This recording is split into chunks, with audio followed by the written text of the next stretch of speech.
kemgbe afọ atọ Achiadika Obinne m nọ na mkpọrọ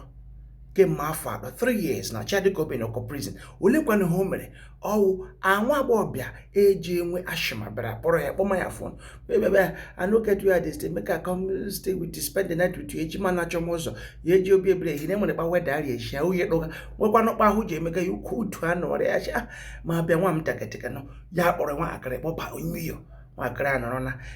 ume ọkụ alọma ya ojikwana nhela ya nwe ya aka. Achiadika Obinne ma ha na-akọrọla ndị polisi ihe ọnụ ụmụnna ya mkpọrọ kọrọla gị ihe ọwụnene ọwụ omebere ala ubili aka ala Naijiria anyị ji ekwu akwa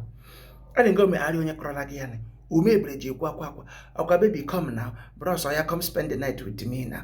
ma onye bịa ka na-eshi ebe spend the night with you ozuru oshi ebe ọzọ polisi achụkaga ya ma ozuru ndị kidnapper polisi achụkaga. I am not saying it's wrong to be helpful or very careful and mindful tupu ga ememe ekpere arishi na ọdụ ga jụọ ese yara ma ga rekọdụ vidio ma onye ahụ bịa na-ekwulu ka ga rekọdụ so that ga enwe ihe onye akaebe ihe na mmadụ nwe gị aka ọnụkwa aka ya mara onye akwụkwọ eji adọ akwụkwọ nọ nga nwa ji abịa nwe gị aka onye ji nwa shima nwe ibe gị aka onye nwere ọrịa dị iche iche nwe ibe gị aka onye polisi chụgị ma ihe ọ dọara anwebe gị aka ọ nọrọ nga ya polisi abịa tres ga kọl o mere ya na-amara ụyọ gị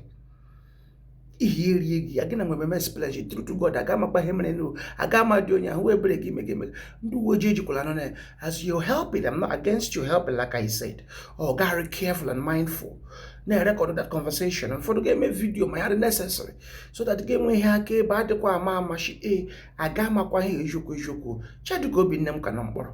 and aka amabe ya kposhi afọ murder case ikpe eji ekwugo black nwere ike nwụkwa by hanging ogbula nderi aha kakwa na egbu na-eje